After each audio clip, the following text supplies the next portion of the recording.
ಇನ್ನೊಂದು ಕಡೆಗೆ ಇದೇ ಪ್ರಕರಣಕ್ಕೆ ಸಂಬಂಧಪಟ್ಟಂತೆ ಈಗಾಗಲೇ ಚಿನ್ನಯ್ಯನನ್ನ 7ನೇ ದಿನ ಕೂಡ ಗ್ರಿಲ್ ಮಾಡೋ ಕೆಲಸವನ್ನ ಎಸ್ಐಟಿ ಅಧಿಕಾರಿಗಳು ಮಾಡ್ತಾ ಇದ್ದಾರೆ.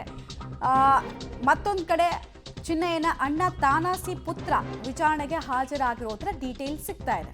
ಎಸ್ಐಟಿ ವಿಚಾರಣೆಗೆ ತಾನಾಸಿ ಮಗ ಪುರುಷೋತ್ತಮ್ ಹಾಜರಾಗಿದ್ದಾನೆ. ಬೆಳ್ತಂಗಡಿ ಎಸ್ಐಟಿ ಕಚೇರಿಗೆ ಪುರುಷೋತ್ತಮ್ ಆಗಮನ ಆಗಿರೋದ್ರ ಮಾಹಿತಿ ಕೂಡ ಸಿಗ್ತಾ ಇದೆ. ಧರ್ಮಸ್ಥಳದ ವಿರುದ್ಧ ಷಡ್ಯಂತ್ರ ಪ್ರಕರಣಕ್ಕೆ ಸಂಬಂಧಪಟ್ಟಂತೆ ಚಿನ್ನಯ್ಯನ ಅಣ್ಣ ತಾನಾಸಿ ಪುತ್ರ ಪುರುಷೋತ್ತಮ್ ಅಂತ ಆತನ ಹೆಸರು.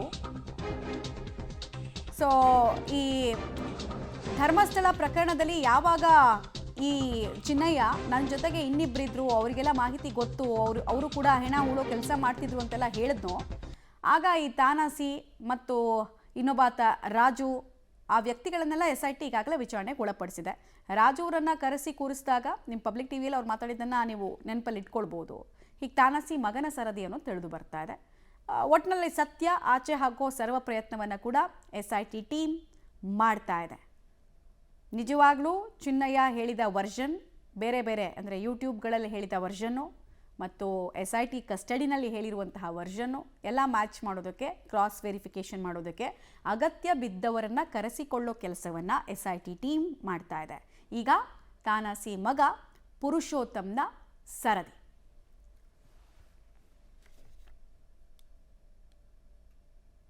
ಡೀಟೇಲ್ಸ್ ಕೊಡ್ತಾರೆ ಸುಕ್ಪಾಲ್. ಈಗ ತಾನಾಸಿ ಮಗ ಪುರುಷೋತ್ತಮ್ರನ್ನ, ಓಕೆ ಸುಕ್ಪಾಲ್ ಅಲ್ಲ ಸುಕೇಶ್ ಇದ್ದಾರೆ ನಮ್ಮ ಜೊತೆಗೆ.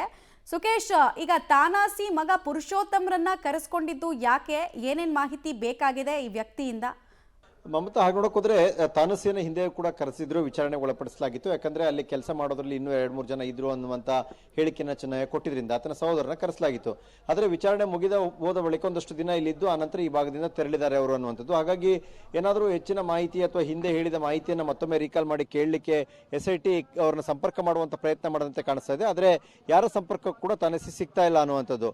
ಆ ಕಾರಣಕ್ಕಾಗಿ ಅವರ ಪುತ್ರನನ್ನ ಕರೆಸಿದ್ದಾರೆ ಅನ್ನುವಂಥದ್ದು. ಆದ್ರೆ ನಿಮ್ ತಂದೆ ಎಲ್ಲಿಗೆ ಹೋಗಿದ್ದಾರೆ, ಯಾಕೆ ಕಣ್ಮರೆ ಆದ್ರು, ಅಥವಾ ಇಲ್ಲಿ ವಿಚಾರಣೆ ಹೋದ ನಂತರದಲ್ಲಿ ಮತ್ತೆ ನಾವು ಸಂಪರ್ಕಿಸುವ ಪ್ರಯತ್ನವನ್ನು ಮಾಡ್ತಾ ಇದ್ರೆ ಸಿಗ್ತಾ ಇಲ್ಲ, ಯಾಕೆ, ನಿಮ್ಮ ಬಳಿ ಏನಾದರೂ ಹೇಳಿದ್ರ ಅನ್ನುವಂಥ ವಿಚಾರವನ್ನ ತಾನಸಿ ಪುತ್ರ ಪುರುಷೋತ್ತಮನಿಂದ ಈಗ ಎಸ್ಐಟಿ ಮಾಹಿತಿಯನ್ನ ಸಂಗ್ರಹಿಸ್ತಾ ಇದೆ. ಯಾಕಂದ್ರೆ ಈಗಾಗಲೇ ಚಿನ್ನಯ್ಯ ಹೇಳಿಕೆಯನ್ನು ಕೊಟ್ಟಂತ ನಂತರದೇ ಮೊದಲು ಕೊಟ್ಟ ಹೇಳಿಕೆ ಬೇರೆ, ಈಗ ಕೊಡ್ತಾ ಇರುವಂತಹ ಹೇಳಿಕೆ ಬೇರೆ, ಮತ್ತು ಎಸ್ಐಟಿ ಮೇಲೆ ಸಾಕಷ್ಟು ಹೇಳಿಕೆಗಳನ್ನ ಕೊಟ್ಟಿರೋದ್ರಿಂದ ಸಹಜವಾಗಿ ಹಿಂದೆ ಕರೆಸಿ ಒಂದಷ್ಟು ಮಾಹಿತಿಯನ್ನು ಪಡೆದಂತವರಿಂದ ಮತ್ತಷ್ಟು ಮಾಹಿತಿಯನ್ನ ಕೇಳಿ ಪಡಲಿಕ್ಕೆ ಮುಂದಾಗಿರುವಂತದ್ದು. ಅಂದ್ರೆ ಇವರನ್ನ ಬೇರೆ ವಿಚಾರಣೆಯ ಸಂಪೂರ್ಣ ಭಾಗವಾಗಿ ಅಥವಾ ವಶಕ್ಕೆ ಪಡೆದ ಈ ರೀತಿ ಅಲ್ಲದೆ ಇದ್ರೂ ಕೂಡ ಹಿಂದೆ ಕರೆಸಿಗೆ ಕೇಳಿದ ನಂತರದಲ್ಲಿ ಇದು ಯಾಕೆ ಬೇಕೆ ತಲೆನೋವು ಅನ್ನುವಂಥ ರೀತಿಯಲ್ಲಿ ಬಹುಶಃ ತಾನಸಿ ಇಲ್ಲಿಂದ ಬೇರೆ ಕಡೆಗೆ ಹೊರಟೋದಂತ ಇದೆ. ಹಾಗಾಗಿ ಎಲ್ಲಿಗೆ ಹೋಗಿದ್ದಾರೆ ಅನ್ನುವಂಥ ಮಾಹಿತಿಯನ್ನು ತಮ್ಮ ಅವ್ರ ಪುತ್ರನಿಂದ ಪಡಿತಾ ಇದ್ದಾರೆ.